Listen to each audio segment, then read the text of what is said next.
Here is the Beard. James, congrats on the win. How close did you come to not playing tonight? You were testing your neck pregame. Very close, actually. Just not able to really, be myself. Tonight really showed just my full range of motion, a little bit of everything, but, no excuses. I try to fight. My team needed me. And I try to go out there and just, do my best. And hopefully that was good enough. You got the dub. You've been here a little over 2 months. Your first game with the team, you had 14 assists. Looked like you were clicking with guys right away. But from your perspective, how is that chemistry, that confidence in each other developed in your time that you've been in Brooklyn now? It's there. It's right where we needed to be. Obviously missing, Kay and Kai. I think everybody else have a sense of like what their roles are and just doing it to the best of their ability every single night. I'm really proud of the guys, especially in that fourth quarter.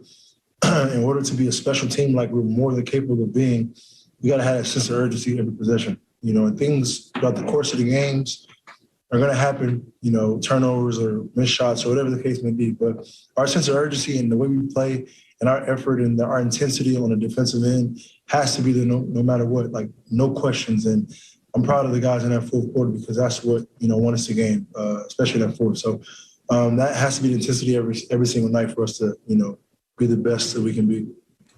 Greg Logan, Newsday. James, you guys dominated in the paint tonight. And when I mentioned that to Joe, he said that it wasn't anything planned. It was just the way you could feel the game and what was working. What did you sense out there that led you to run so much pick and roll with Claxton and other guys and get people shots in the paint? That's just the way the game. You got to take the game, in the defense with whatever it is giving you. My shot wasn't falling in particular, but we just weren't getting our shots and open shots. So I just tried to put pressure on that rim as far as me driving or, getting our bigs or Bruce or whoever was in that pocket, shots. And they did a good job of corralling me and, forcing me into two. So I had to get a ball up and, credit to my teammates. They made the right play and finished the possession. Brian Lewis, New York Post. Hey, James. You mentioned how your team needed you. I'm curious, if all those guys were healthy, if Kai was healthy, if KD was healthy, Landry, would you have sat tonight? And secondly, do you think you'll have to wake up tomorrow and see how you feel tomorrow to know whether you're going to be able to play tomorrow? Yeah, I'm that's a good question, but and throughout the course of my career, I don't really, I love to hoop. I love to be out there and taking on a challenge of finding ways to win games. In basketball, everything isn't going to be perfect, whether it's playing through injuries or playing banged up or, I just think in life, everything is always going to be perfect. So you find ways to fight through a little adversity. Obviously, when you're hurt, you sit out. But, I try to find a way to just go out there and make an impact and play if I'm able to, if it's not risking anything, if that makes sense. So, and that's how I've been out the course of my career. Throughout the regular season, I think everybody knows I love to play. I don't really, rest. I love to hoop. I love to be out there and being there for my teammates. I feel like if I'm on the court, my teammates have a better chance of winning. So that's just my mindset. And, tomorrow when I wake up, if I feel like I can go, I'm going to go. And it's that simple. Christian Winfield, New York Daily News. Hey, James, with this team, we talk about next man up a lot. And I feel like whenever guys go down or whenever guys are out, it usually boils down to one of TLC, Landry, or Tyler that has to step up and fill in for minutes. Can you just talk about what you've seen from those three in particular? Or Bruce. Or Bruce, sure. Yeah. Manager for the Clippers for over 20 years. When you talk about the Clippers, obviously, I think that, and I've said this on many, many occasions, when we talk about superstars, it's not just about your talent. It's about your ability to lead, to galvanize the troops around you for one common goal and to milk out of them all that they have. I don't believe that Kawhi Leonard is held accountable enough for that since he's arrived in L.A. He arrived in L.A., had the commercials with the crown dangling from his mirror, giving LeBron indication it's a new day, here I come, as the reigning champion and NBA Finals MVP. Then they didn't get it done in the semifinals last year. This year, we're looking at them some expectations. I sort of feel like Kawhi owes it to us to have that confrontation. Him against LeBron, both in L.A., the battle for L.A. How do you feel about that, sir? Well, Stephen A., let's look at the past, right? Okay. San Antonio, he had Tony Parker and Tim Duncan. They were the two leaders. Then let's go to Toronto. Kyle Lowry was the leader of the Raptors when they went for the championship. He always had a dominant point guard that was the leader of the team. And that's what he needs today. Listen, Kawhi is still a superstar. He's still one of the best top 10 players in the league. But we're asking him to do something that he's not used to doing. We still want him to go out and score 25 to 30 points. We still want him to lock down the opponent's best player. But now you're saying be a leader too? Yes. It's not in his DNA. It's not in his DNA. So what the Clippers must do, they got to get somebody to play that role and let him just be Kawhi. Let Paul George just be Paul George. Because neither one of them are comfortable playing that role of Magic, you're a point guard. Pick one. Kyle Lowry or Lonzo Ball? Which one do they need? That's right. Answer the question, point guard extraordinaire. Give it to me. Kyle Lowry or Lonzo Ball for the Clippers? Which one should they get?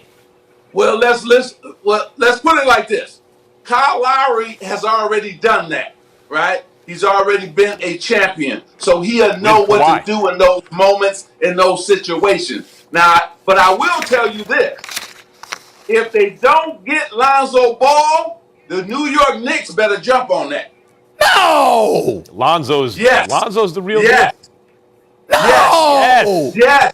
Yes. The New York Knicks. I thought you'd like that, Stephen A. That's your team. I want a point guard that can shoot. He's shooting 38% from three. No. Let me listen to Magic. Go ahead, Magic. Stephen A., you missing the point. Julius Randle has been dominant.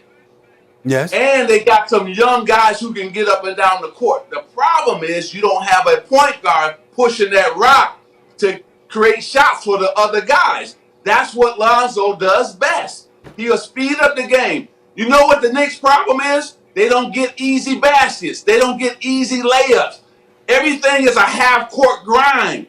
If you're going to win, especially in the playoff, you got to get easy buckets. I agree with that, but he's not aggressive. Specializes in. In the interest of full disclosure, you and I, we boys, you and I got into one argument in all the years we've known each other. And what was that argument, Magic? I said, no, don't get Lonzo, get De'Aaron Fox. You know how I feel about that. He lacks aggression. He can play, but he lacks aggression. He's not his brother. He's not LaMelo. He's just getting more aggressive. That's right. He's not there. That's right.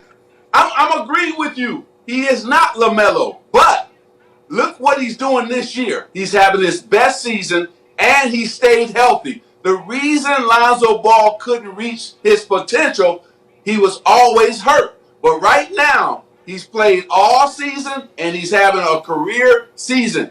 The Knicks need a point guard who can push that basketball. Watch what happens. If they pull that trade off, they're going to be tough to beat in the playoffs. He's also only 23. I prefer if they got somebody like Zach LaVine, but I don't see that happening. He's also only 23 years old. Magic, what I want to know. I'm flying to L.A. to see him. I'm flying to L.A. for Magic. We don't talk about this. Stephen A. brings this up all the time, Magic. If you had to redo that draft, would you have taken De'Aaron Fox, who gave it to Lonzo in the tournament, or would you have stayed, given the way Lonzo has developed, was that in retrospect the right pick? Okay, we know that if you look at their careers, Fox has played better. Okay, I give you that. No question about it. I'm not going to take that away from De'Aaron Fox. I'm a fan of his. But at the same time, we needed a leader in not only on the court, but in the locker room. If he hadn't been hurt, 2 years in a row, he didn't play a full season. And that hurt Lonzo. He needed to play basketball, but he couldn't. So, at the same time, let's see what happens in the next 5 or 6 years. I really think he's on an upward tick. I think Lonzo is going to reach his potential. Yes, De'Aaron Fox has exploded. He's played great. Matter of fact, I was hoping he would make the All-Star team this year because he's played great. But I'm still a Lonzo Ball fan, and I'm going to tell you this. There's no guard in this league, point guard, whose basketball IQ is higher than Lonzo Ball. The IQ of Lonzo Ball is off the chart. Can't argue with Magic Johnson about basketball IQ with What's point wrong guard with you, Stephen A? How dare you to argue with Magic Johnson about basketball point guard IQ, Stephen A? Go ahead. Go ahead. Yeah, go, Stephen A. Try to defend yourself. It's one of the greatest I can't to do it. that. I can't do that. He makes valid points, okay? He makes valid points. He's Magic Johnson, damn it. But still, Magic, look, man, I'm not going to question the IQ. I know Lonzo is smart. I know that he's a pure point guard. My question is, when I'm questioning your assertiveness, your aggression, and your shot, I don't need you at Madison Square Garden. Why are you questioning his shot? He's hitting shots. Oh, stop it. He shoots 42% from the field. Yeah, 38% from 3-point range. 38% taking 7 in the game. Go ahead, Magic. Let me make this point. Thibodeau needs two things, right? He demands, first of all, defense and a good teammate. You play hard every single night and be a good teammate. That's what Lonzo Ball brings to the table. He's one of the best at deflections in all the NBA. When he was with the Lakers, he always were in the top 5 in deflections. He's one of the solid defenders in our league. And then last but not least, Stephen A., he's gotten better offensively. If he went to the Apple with that pressure and how LaMelo is playing, I think he's going to take his game to a whole nother level. The pressure on Tinseltown and the bright lights with Jack this court side was one of the reasons he wasn't looking so great in L.A. No. Let's be honest. When LeBron got hurt, Magic, tell him. When LeBron got hurt, actually, the team was still functioning until Lonzo went out. That's when it fell apart. I'm trying to tell Stephen A. He's looking at the offensive numbers too much. Yes, De'Aaron Fox is going to always score more than Lonzo Ball. That is not Lonzo's role, it's to score. But his all-around game is just as good as De'Aaron Fox's all-around game. I got him. See, Magic, here's the deal. Because when Magic, even though Magic could slow the ball up and what have you, what was Magic? What did Magic personify? Showtime. Magic could pass. Magic's greatest pass in NBA history, greatest point guard in NBA history. But you fueled an offense. You didn't benefit from dudes playing the right way and just, okay, as a result, I'll get mine. No, you fueled it. You were the straw that stirred the cup. That's what we need from the point guard position. You can't tell me that's Lonzo. I respect this game. He's not a scrub. And I'm not saying he doesn't belong in the NBA, but y'all acting like this dude is the missing piece, like the second coming or something. What's going on, Magic? No, you got it wrong. Listen, the Knicks are building something. Yes. They're taking step by step by step. I agree with that. And you have to do that with young basketball players. Julius Randle is a young, emerging superstar, right? And so you need young guys with him. Now, Lonzo Ball already knows how to play with Julius Randle because they did that with the Lakers. So actually, it would be a they were good babies. Really? move. Yeah, they were babies. See, they just didn't know how to play. They didn't know how to work out. They didn't understand the time that they needed to put into the game. Look at what Julius did. He can now shoot from the three-point line. He couldn't do that with the Lakers, but he put the time in. That's why he made the All-Star team this year. And so we had a lot of babies at that time. Look what Jordan Clarkson is doing now for Utah Jazz. He's going to win the Sixth Man of the Year award. The things he can do now, he couldn't do when he was with the Lakers. So guys do improve. Hey, and the last guy, look at what happened with man, I'm thinking about his name. I'm forgetting his name. Brandon Ingram. Yeah. Brandon Ingram. Look what happened to him when he left Los Angeles. He matured, and now look, he's an all-star. You know what the problem is, Magic? You know what the problem is? You know what the problem is? You spoiled Stephen A. He expects every 19-year-old rookie to come out and drop 40 in the finals and be the MVP of the finals. Will you stop it?